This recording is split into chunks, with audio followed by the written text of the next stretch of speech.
Good evening all and welcome.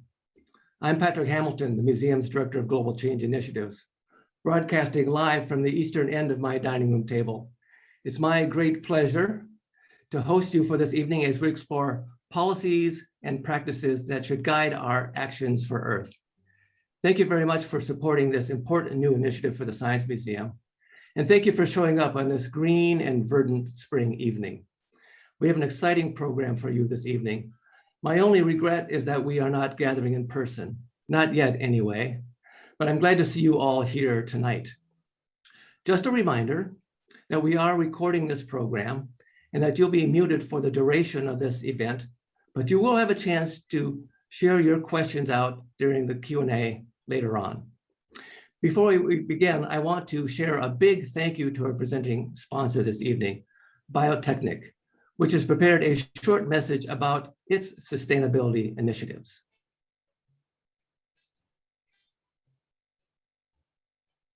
Since the early 2000s, Biotechnic has focused on sustainability and energy savings. We installed business automation systems which show us how, where and when we're using electricity and natural gas so we can be more efficient. In response to COVID-19, we stayed open longer in order to have less employees on site at any one time. Our facilities were open 60% longer, but our electricity increase was less than 7%.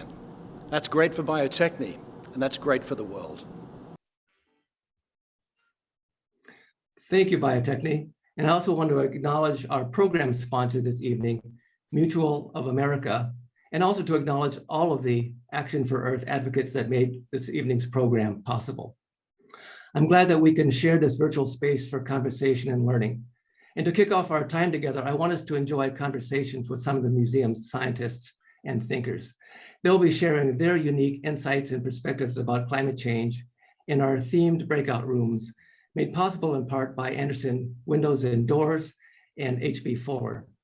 You all earlier indicated your preferred topic. And so what you're going to be seeing shortly is a pop-up that will direct you to your themed breakout room. But before we go, I want you to remind you and encourage you to use the chat button at the bottom middle of your screen. And during your breakout themed room, share out ideas, thoughts, questions, facts, anything that comes to mind. And in the meanwhile, have a great time, and I'll see you back here real soon. Welcome back, everyone. I hope you had a great time chatting with my museum colleagues, and we apologize for any technical difficulties as we did sort of this virtual Grand Central Station of moving people in and out of various breakout rooms. But I hope you had a chance to interact with my museum colleagues and actually to get a taste of the rich interactions that I benefit from every day working for the Science Museum. And so what I would welcome right now is just give you a little time to throw some things into the chat so we can discuss briefly some of the insights or thoughts or reactions that you had.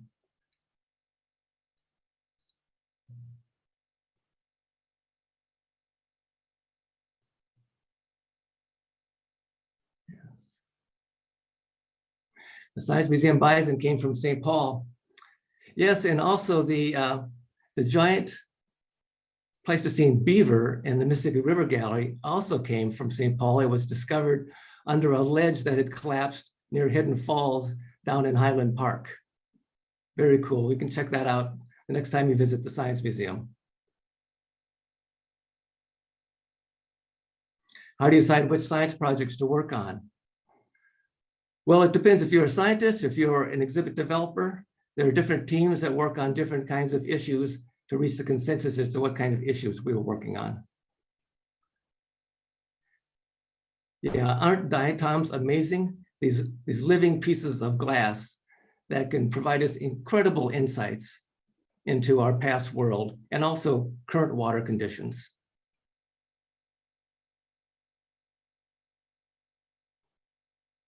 The shape of leaves can tell us about temperature. Yes, and actually there are people who study paleofossils of leaves to actually reconstruct past climate that can be thousands or even millions of years ago. What else do diatoms do besides filter beer? Well, you can also use them to control slugs in your yard, in your garden, because you can scatter them on slugs and they're They're extremely micro sharp, and they cause slugs to bleed to death.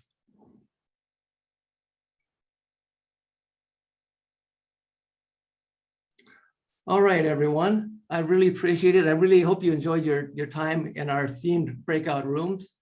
But now I want to transition it over and it's my pleasure to introduce Allison Rimbault-Brown. This month marks Allison's 5th anniversary as the president and CEO of the Science Museum. And in that short time, she's used her decades of museum leadership experience to lead the Science Museum into a future that harnesses the Science Museum's superpowers of science and education centered on equity. So, Allison, take it away.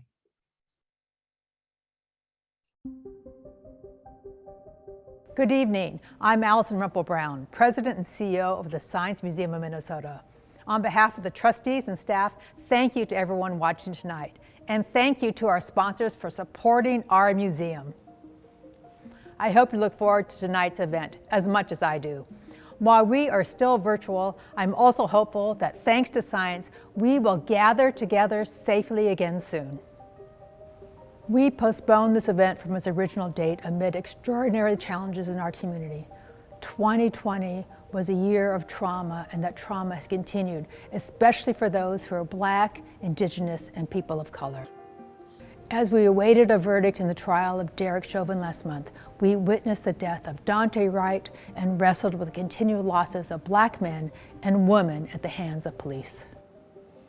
This community and our entire nation has been changed by the murders of George Floyd, Daunte Wright, and many others. It is important to say their names, to recognize and remember them.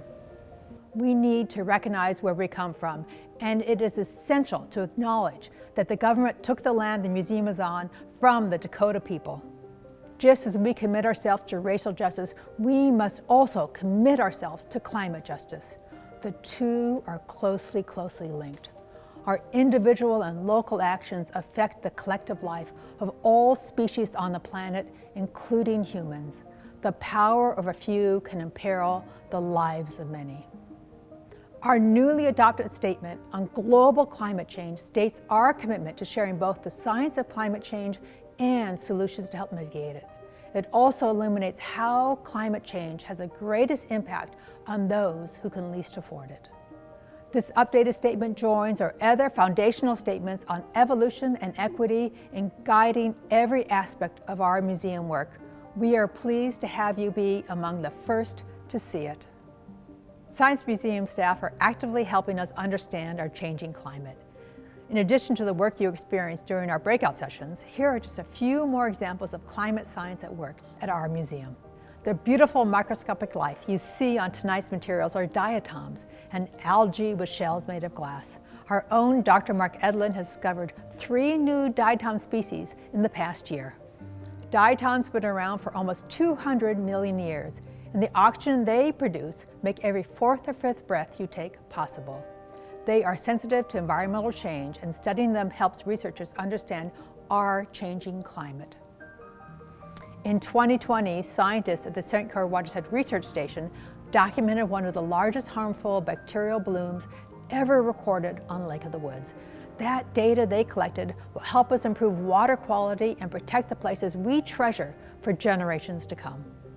We model climate action at our museum. Thanks to innovative energy solutions like Xcel Energy's wind source renewable electricity program, we've reduced the museum's carbon emissions by 50%, 9 years ahead of schedule, far exceeding our goal. We are scientists, and we are a trusted community institution. At the Science Museum, informal science education centered in equity is our superpower. This makes us well equipped to be a leader in climate action. We create inspiring experiences that foster conversations. We can use these experiences to share science and amplify climate solutions, allowing us to imagine and realize a better future. We have the technology and the ideas. Tackling climate change is achievable when we work together. Early in my time here, an Omni movie about climate change so inspired a young girl named Soleil that she started her own fundraiser to help animals facing extinction. That is why I'm so proud to be here. We bring people together to share experiences, create change, and inspire children and adults alike to make our world better. We offer this event as an opportunity to help you to create an action plan and commit to policies that ensure our future for you, your family, and children like Soleil. And now I'm proud to share our museum's climate change statement, a starting point for action.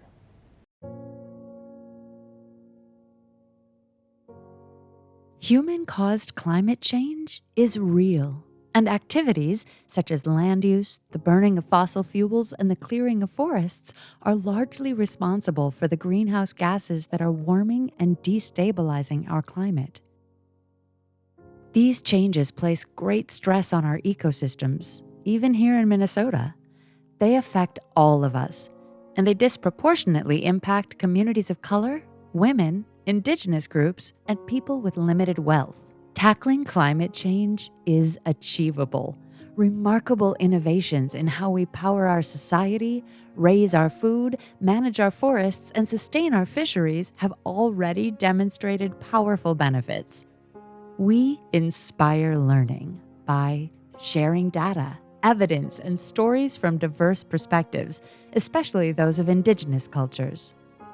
Developing learning opportunities to give our audiences the tools to understand and take meaningful action.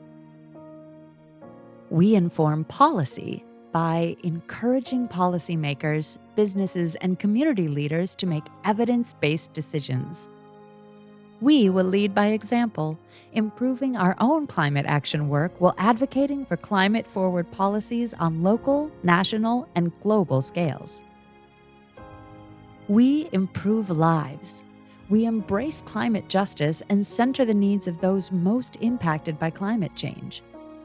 We demonstrate ways to reduce and eventually eliminate climate-altering emissions. Climate change is real, it is urgent, and it is solvable through courageous action informed by science. Please join us in taking action. Together, we will create the change we want to see.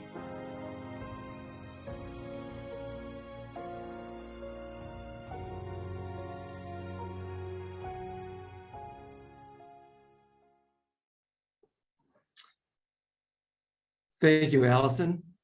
Thank you for your strong support for equity and inclusion and for vigorous climate action on the part of the Science Museum. I'm fortunate that the work that I do at the Science Museum mirrors my personal passions. Growing up amongst the woods and lakes of West Central Minnesota imbued me with a fascination of the environment that has endured my whole life. Yes, that's a very young me on Rock Lake in northern Becker County back in the early 1960s. And I am fortunate that my work at the Science Museum is supported my fascination of the environment for my 37-year career at the museum. My work at the museum is all about creating new environmental initiatives for the program that work across the divisions of the Science Museum, involve a wide array of partners beyond the walls of the museum. The purpose being is to help create a museum that is a hub for climate action and that is a showcase and a public laboratory for climate and environmental innovation. Human-caused climate change is necessary to be addressed, and never has it been more possible. The Science Museum believes in the power of examples. For instance, back in April, the Science Museum partnered with Fresh Energy on a virtual convening with Senator Tina Smith about the need for a national clean electricity standard. For example, the Science Museum is partnering with a startup company based on research developed at the University of Minnesota with the idea of using the Science Museum as a demonstration site for novel new way of using the earth to heat and cool buildings. And for example, the Science Museum's outdoor space is now the site of a large new bareroot tree gravel bed constructed by the Mississippi Park Connection to produce hundreds of tree seedlings every year to be planted in the floodplain forest of the Mississippi River in St. Paul to make that ecosystem more resilient to climate change. And the Science Museum has initiated conversations and discussions with the University of Minnesota's Forever Green program about how we can use our outdoor space to plant and demonstrate the new perennial crops such as kernza that produce good food, take carbon out of the atmosphere and put it back into the ground, and help protect and enhance water quality. Here's the situation, folks. Human-caused climate change is the lived reality of everyone, everywhere. And it disproportionately impacts people of color, women, indigenous nations, and people with limited wealth, which is why the Science Museum partnered with the Native Sun Community Energy Development on a project that we call the Indigenous Museum Climate Alliance.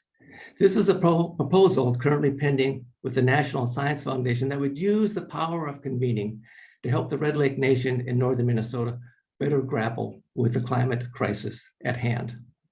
I now want to take this opportunity to introduce our first guest this evening. He is a member of the Science Museum's Board of Trustees, and he's the mayor of St. Paul, Melvin Carter. Mayor Carter is the leader of a city that is a climate change action champion. For instance, in 2018, the city of St. Paul achieved a highly successful win of achieving a grant from the Bloomberg Philanthropies American Climate Change Challenge. And the city of St. Paul is also a member of the Global Covenant of Mayors for Climate and Energy. And in 2019, the city of St. Paul adopted a climate action and resilience plan.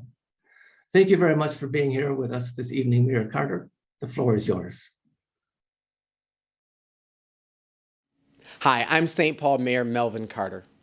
Like communities across our nation, amid the enduring impacts of this public health and economic crisis, we also continue to experience the trauma of the killing of George Floyd, civil unrest, a national reckoning on race and racism, the rise of hate, extremism, and disinformation, the January 6th attempted insurrection at the Capitol, and a wave of hate and violence against members of our Asian American communities.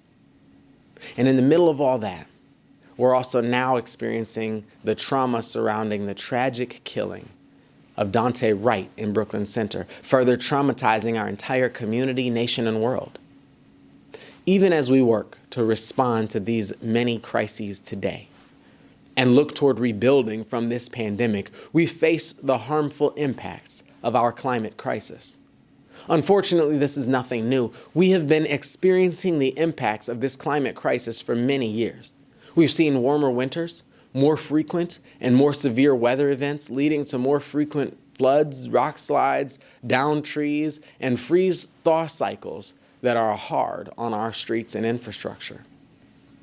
Around the globe, communities are being increasingly affected by wildfires, floods, storms, droughts, famines, and extreme heat waves. To ensure we can build a sustainable and resilient future for our children and grandchildren, we have no choice. We must act and continue responding to this climate crisis. That's why in St. Paul, we have been moving forward with our Climate Action and Resilience Plan. This effort builds on our long history of environmental stewardship with residents, workers, businesses, governmental units, and community partners. It focuses on strategies to reduce greenhouse gas emissions with the goal of achieving carbon neutrality in city operations by 2030 and citywide by 2050. This plan also identifies and prioritizes actions to help our most vulnerable populations, lower income residents, and communities of color to ensure everyone thrives as we become a more resilient city. But we can't do it alone. We must continue engaging in this work together across all sectors, across our entire community. That's why partners like the Science Museum are absolutely critical in achieving our shared climate action goals. Alongside these partners, and with all of you, we can continue taking bold and sustained action to ensure a prosperous, healthy, and livable city for our children and grandchildren. I look forward to continuing to be your teammate as we work together to realize this vision. Thank you. Stay safe, keep your masks on, and I can't wait to see you soon.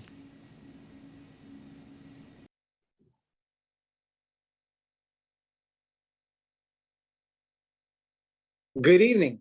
There we go. I think I'm there now.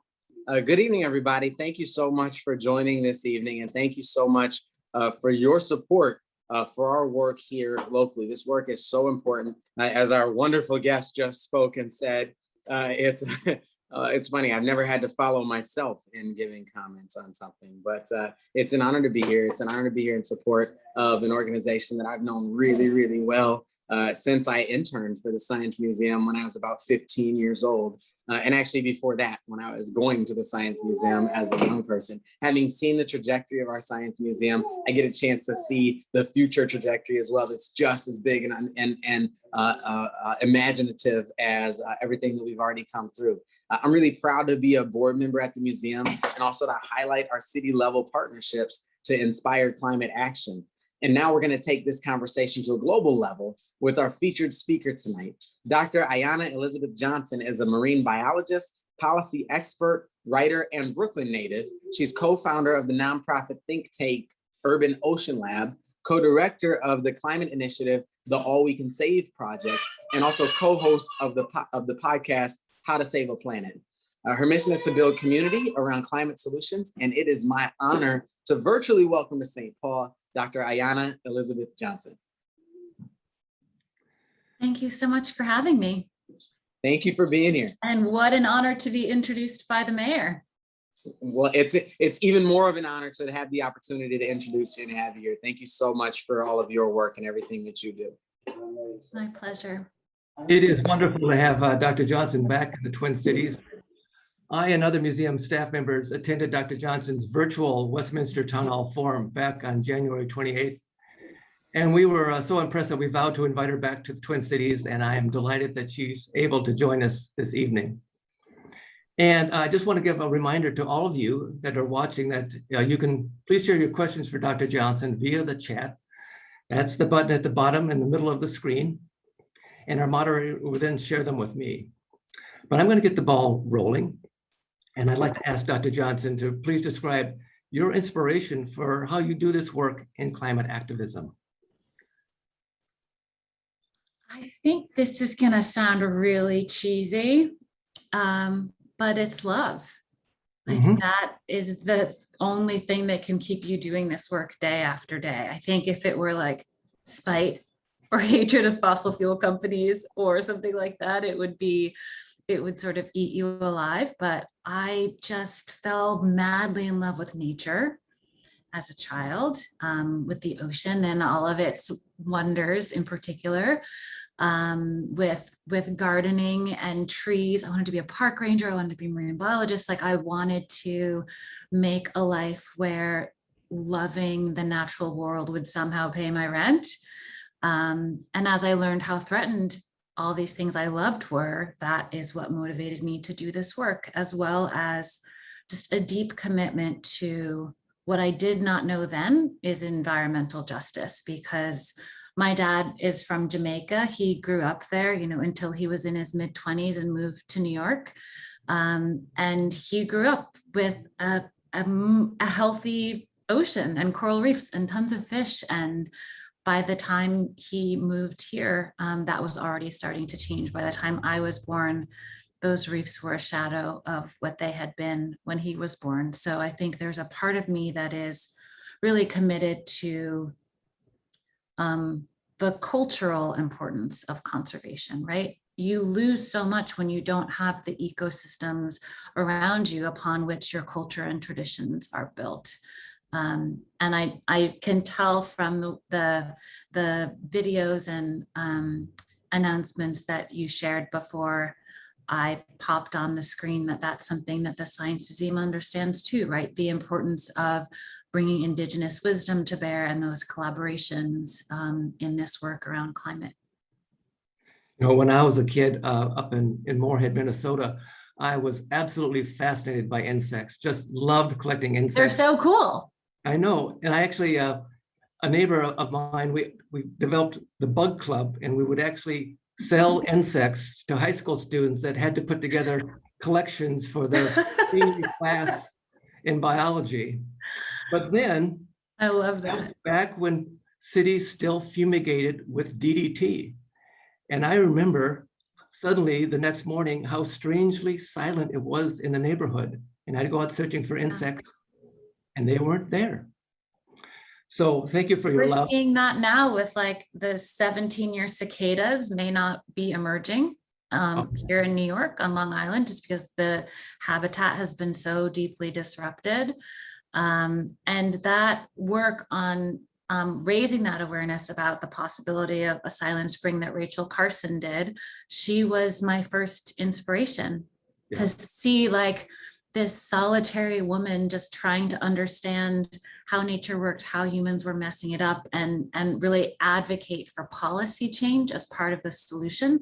I was in 6th grade science class, I had to read a biography of a scientist, and my mom put her biography in my hand, and it really changed the way I understood the power of science.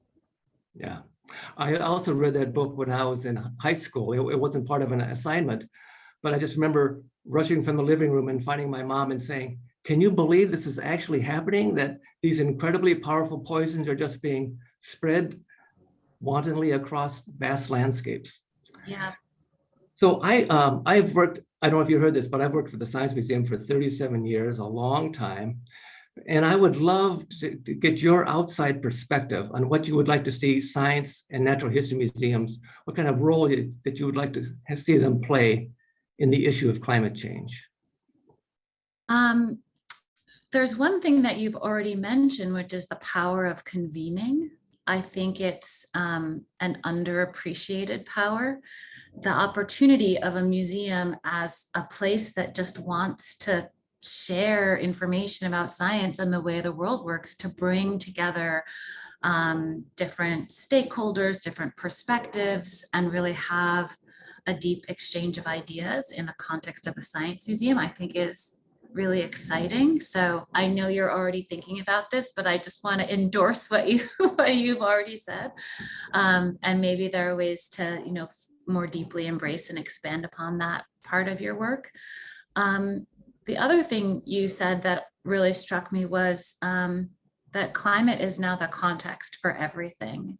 And so it makes me wonder how that might manifest in museum exhibitions, right? Because so often we think about nature and biodiversity as static, especially in the context of a museum, but we know that ecosystems are changing. We know that species are going extinct. We know that temperature zones are shifting, and that's having all these different impacts. We know that, as the mayor mentioned, the impacts of wildfires and storms and floods and droughts are really impacting what we understand the natural world to normally be, and that normal is changing very quickly.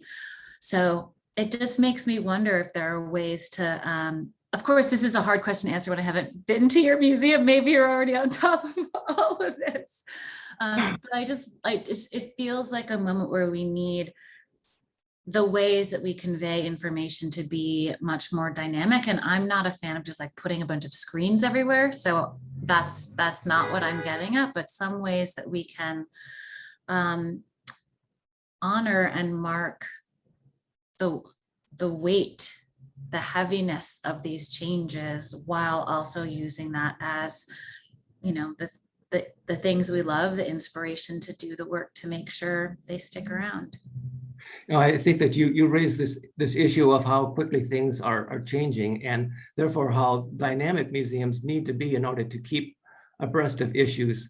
I was just reading this morning about how the National Park Service is working to engage its staff, its scientists, its conservationists in the idea that there's no longer a static environment, that trying to maintain existing conditions, that some things may have to be given up in order to save other things, and that we're going to have to start prioritizing what we want to save, which reminds me of the title of your book, All We Can Save. And that it's important to start thinking about how we need to both mitigate climate change, but unfortunately adapt to the changes that are already underway and those that are coming. Yeah. So whoever is listening and can write a big check to help with making the museum exhibits dynamic in response to a changing climate, please know that I think that would be a great idea. We see some To applause. update these things constantly, it's like, it is a big investment, right? To stay relevant in a world that is changing so quickly, and not like, what is the difference between like a museum and a mausoleum, right? I remember going to the Natural History Museum in Vienna, and it just felt like a morgue. And I cried because it felt like documenting Noah's Ark as it was sinking. You know, it didn't really like give me much to grab onto. And luckily, like, I know what to do with that feeling, but not everybody does. So it is something that we are all sort of learning as we go, and like needing to really deeply invest in the iterative process to connect with people who are super anxious, but really care and want to know like what's next. Yeah, yeah. So we have a question from the audience that appreciate you kind of delving into, and I'd also share some perspectives. And that is that, let's see, let me roll it up here. How might places like the Science Museum become more accessible to their marginalized communities? I think that speaks to how you like to connect the dots between climate justice and racial justice. And I know you've done a lot of thinking and talking about that, and I welcome you sharing your perspectives. Yeah. I think so often we skip the step of just being welcoming. Like, if you build it, they will come is really not, that's not enough, right? There's so many things vying for our limited minutes and attention these days, especially, that if people don't feel like it's a place for them, they won't come. And so I don't know the answer for your neighborhoods, but I know that, like, this is gonna sound way too simple, like field trips change the lives of students all across this country constantly, right? Like all the students who go on field trips and then like have some sort of spark to help them come back. And so, you know, whatever you can do as that becomes a thing people are doing again, to make sure that you're reaching out specifically to those schools whose students might not otherwise have their parents have the resources and time to take them to the museum, seems like something that could be pretty fun. And, you know, making sure that those visits are delightful, right? Like, Right. what does that mean to feel welcome in a science museum? Are you like, does someone like give you a platter of cookies and pretend that they're not supposed to give them to you, and you feel like you're in on some secret, and like the museum is a special fun place where you get a secret cookie? Like, I don't know what the answer is. Is there like a fun treasure hunt with a prize where you feel like really that this is a place for you to be free to explore? So I think so often we think of like it being very complicated. And it's not that, you know, communities of color or marginalized communities don't care about science, aren't really concerned about climate. It's just an issue of competing attention. And if you feel like this is a place where you won't be welcome, then why would you go? And the piece of polling data that has really stuck with me that I read about last year is this polling by Yale and George Mason universities around the perceptions of Americans on issues of climate. And one of their most, you know, poignant results was that about 49% of white Americans are what they qualify as concerned about climate change. And that's 57% for Black Americans and 69% for Latinx Americans. So when we think about this as a matter of race, we know that communities of color already care. Like, this isn't, you don't have to like make them care. They care more already, in fact. It's just a matter of all of the other things, as the mayor mentioned, in terms of racial injustice and economic disparities because of generations of nonsense, that, you know, you don't have the same like freedom to explore those things, right? Because you're worried about your safety and well-being, or putting food on the table for your family and all that kind of thing. But I think it's really important to remember that all of these communities that are called marginalized, they love science and care about climate just as much as the rest of us. It's just a matter of like figuring out what it means to throw open the doors. Yeah. Well, I am honored that at the Science Museum, I'm actually a member of the Science and Equity and Education Division. So we have been, I think, very focused in the last several years in recognizing that there's no separation between science, equity, and education, that we need to intertwine all of them together all the time in order to make all of our audiences feel welcome at the institution and want to come and get excited about science. And we very much look forward to inviting school groups back to the Science Museum. And of course, during the pandemic, that wasn't possible. So we really put a lot of resources into online content for students across the state of Minnesota. But we actually also reached out to schools here in St. Paul for students that really just weren't, the online experience just wasn't working for them. So we actually figured out a way to bring those students into the Science Museum, even during the height of the pandemic, so that they have hands-on experiences with our educators. And it was, I think, a very rewarding experience, both for them, but also for the institution as a whole. I bet. Yeah. There's a question in the chat that I have maybe a useful answer to, which is about how can we teach about climate change, which is scary and overwhelming, in a way that's delightful.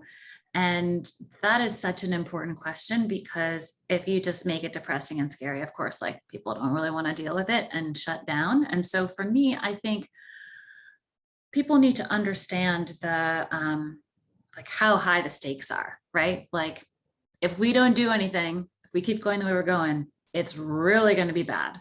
But I don't know that people need to understand that in all that much detail.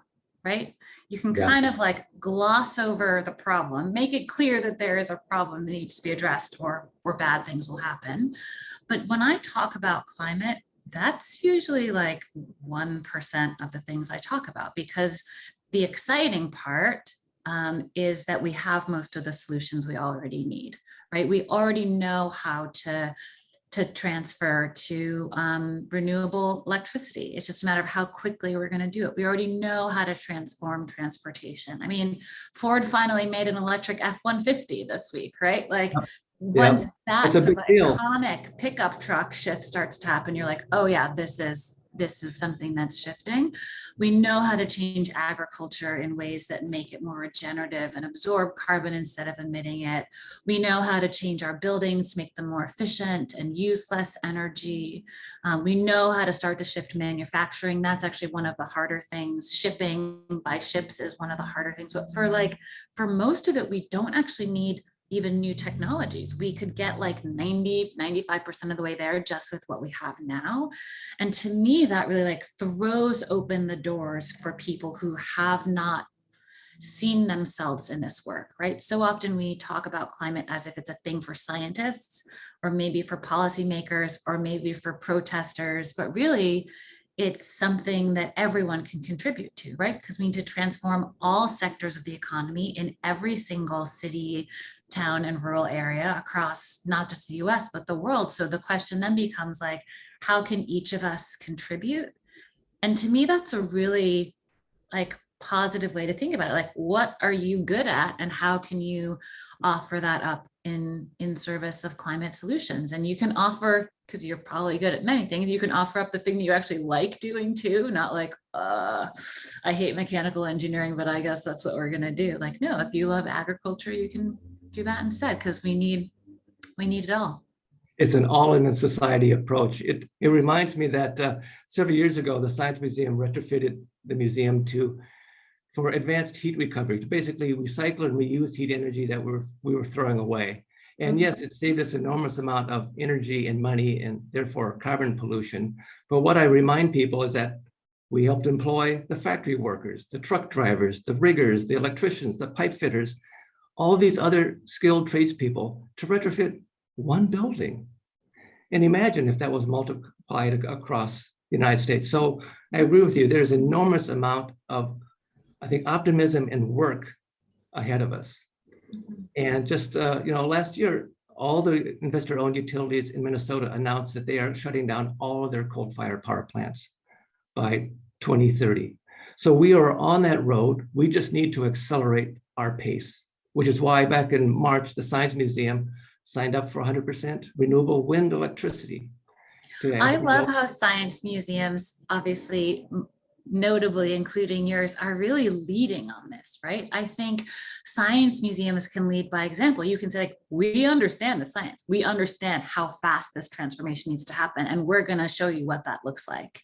And I think the ability to lead by example is really underappreciated because, and is in particular the sort of trial and error of it, right? Like, you're trying to do all these new things. And to the extent that you can share the story of like the meandering path along the way and make sure that other people learn from all the lessons that you've learned in trying to do this to a building or in a place or in a way that hasn't been done before, I think that is a way to have some really lovely ripples, because you really can inspire people.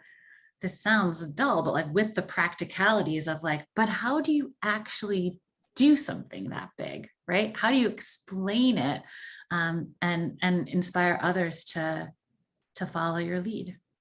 Yeah, I think there's like, it's hard for me to imagine a line of work that someone may be interested in that can't have a role in helping to address climate change. If that's what you want to do, and whatever your passion is, if you think about how it intersects with climate change, I'm confident that you can find a way to make it work. Absolutely. That's actually one of the things that we really focused on when we were curating the essays to go into this book that you mentioned, All We Can Save. Thank you.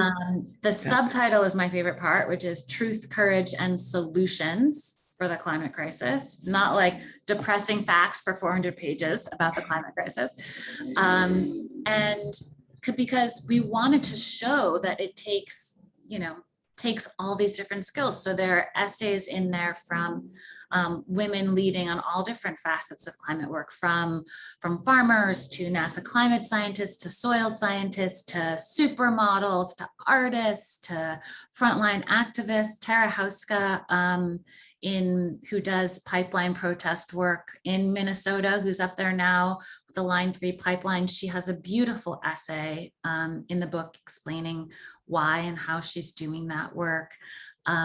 People who are writing federal policy, people who are running for office. And to me, that was the most important thing that we could do, was show just how many different doorways there were into doing this work, and to show stories of like what's working that are just not being told by the people who are doing it, right? We have a lot of sort of reporting, but letting someone go on for 10 pages instead of 1 or 2 that you might get in a news article, you really start to understand the how.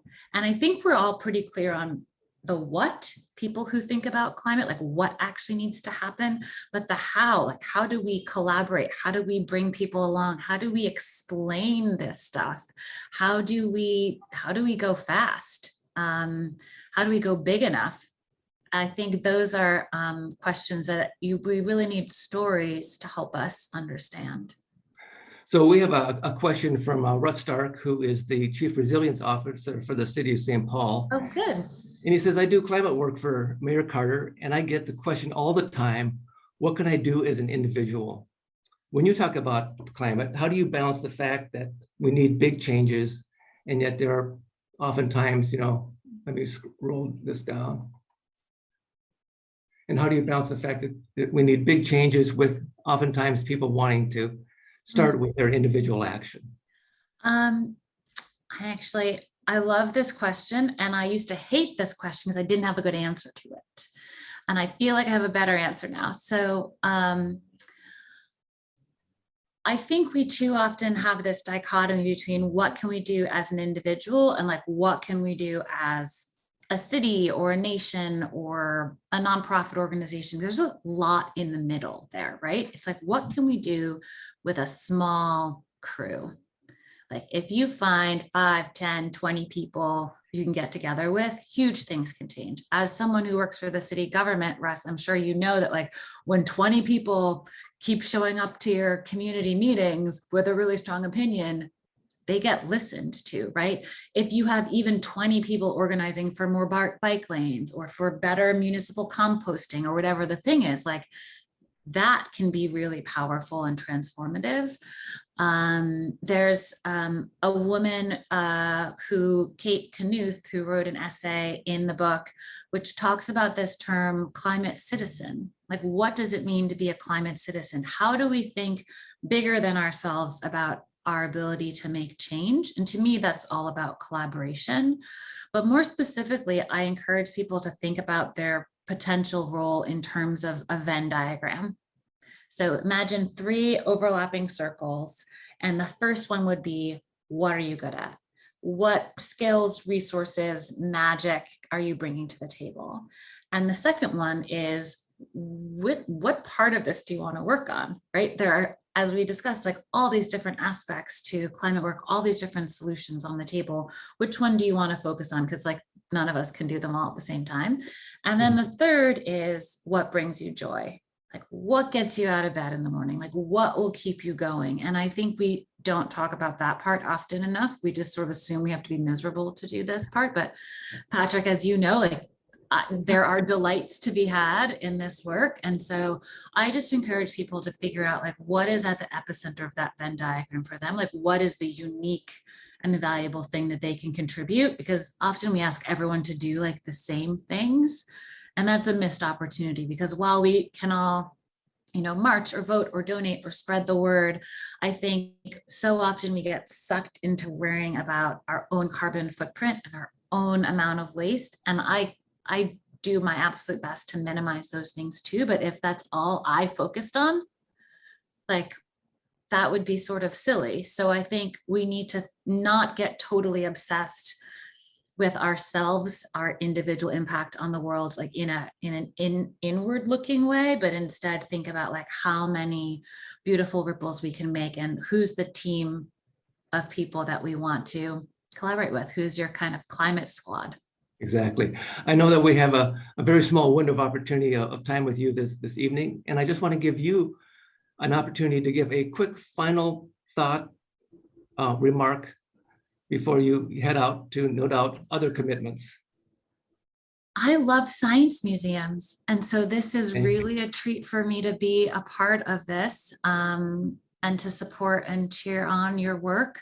I think people underappreciate the value of science museums as a place where people really trust the information that's being presented to them. So there's like an immense opportunity to share powerful, factual information that can really shape how people see the world and how they want to participate in things. So I don't have any like more things I want to say about my own work. I'm just so glad that you all are doing what you do. Thank you. We really appreciate your love and joy of science museums, because obviously that's our love and passion. Yeah. Thank you very much for being with us this evening. My pleasure. Thanks for having me. Thank Have you a good evening. Thank you.